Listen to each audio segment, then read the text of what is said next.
sự gót trong cái nhà thành đại bông xì chuyển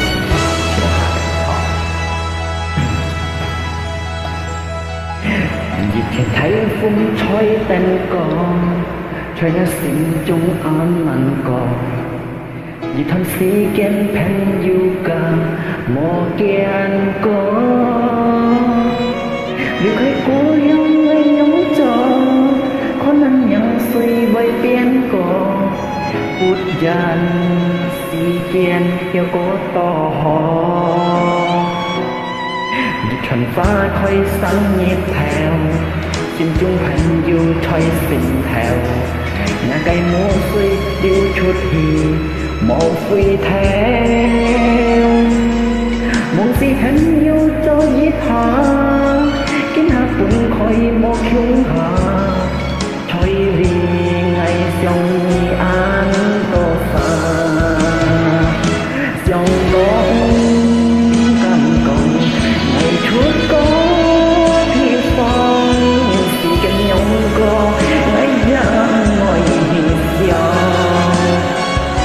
họ nên giết lòng nhận ngày với cho yêu chán phút đến si gian phân dài kiên niệm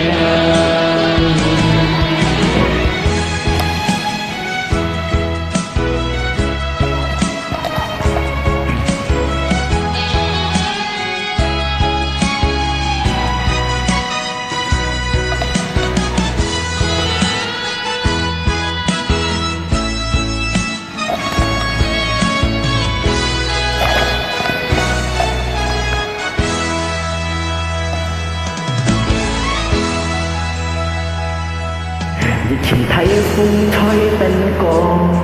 trôi ngã sinh chung án mặn con dù thân sĩ kén pen yuka mò kiên con